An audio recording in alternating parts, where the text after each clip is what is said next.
राधे राधे। हम बात करते हैं हनुमान जी के हृदय में सिया राम जी बसते हैं। पर उनकी मर्जी के बिना कोई उनको अपने हृदय में कैसे बसा सकता है? इसका ही जवाब ढूंढते हैं आज। और इसका जवाब हमें मिलता है श्री वाल्मीकि रामायण में से। जब पूरी लंका जल रही थी, जब हनुमान जी अपनी पूंछ से पूरी लंका को जला रहे थे, पर उनको कुछ नहीं हुआ, क्योंकि दूर बैठी एक माँ ने, अशोक वाटिका में बैठी सीता माँ ने अपनी जिंदगी की तपस्या, त्याग, अपनी आध्यात्मिक ऊर्जा से उनकी रक्षा करी। तभी तो हनुमान जी को कुछ नहीं हुआ। यहाँ तक कि सीता माता ने अपना शोक, दुख, दर्द हनुमान जी को सुनाया। जब कोई आपको अपना दुख दर्द सुनाता है तो समझ जाना उन्होंने अपने जीवन का एक अहम हिस्सा आपको बनाया है। तभी तो माता सीता ने अपने अस्तित्व में हनुमान जी को बसा लिया और अपने अस्तित्व के कुछ हिस्सा हनुमान जी के हृदय में स्थापित कर दिया। सिर्फ उनको आशीर्वाद नहीं दिया था, अपने अस्तित्व को भी हनुमान जी के हृदय में स्थापित करा था। तभी तो हनुमान जी के 12 नामों में से एक नाम है सीता शोक विनाशक। ये तो बात हुई माँ सीता की।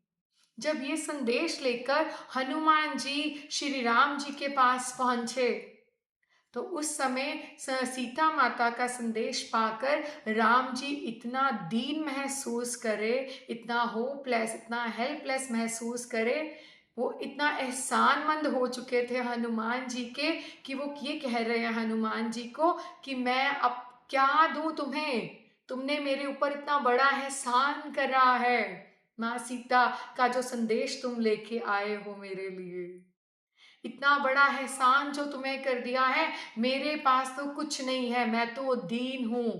सोचो, एक भावी युवराज, एक श्री राम जो खुद नारायण जी के अवतार हैं, वो अपने आप को दीन बता रहे हैं क्योंकि वो उस टाइम पे वनवासी रूप में है, क्योंकि वो उस टाइम पे उस अपने आप को दीन समझ रहे हैं, क्योंकि उनकी सेना तक खुद की नहीं थी। वो कुछ देने योग्य नहीं समझ रहे अपने आप को।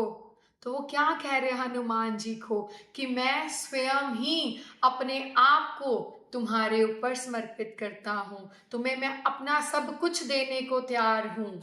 और हनुमान जी को अपने हृदय से लगा लेते हैं और कहते हैं मेरा जो भी है सब कुछ तुम्हारा, मैं स्वयं ही तुम्हारा हूँ।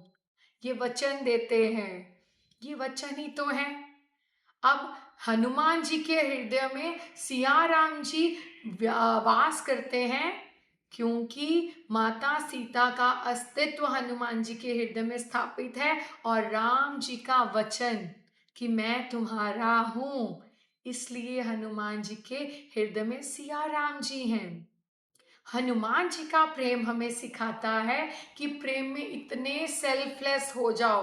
वो प्रेम चाहे व्यक्ति के साथ हो, वो प्रेम चाहे भगवान के साथ हो, कि वो तो कहे ही कहे कि तुम मेरे हो, और साथ में ये भी कहे कि मैं तुम्हारा हूं और मैं तुम्हारा हमेशा ही रहूंगा। तभी तो कहते हैं भगवान भी प्रेम के भूखे हैं। उस प्रेम और उस भाव के लिए भगवान अपने भक्त के पीछे चल पड़ते हैं। बोलो हर हर महादेव, राधे राधे।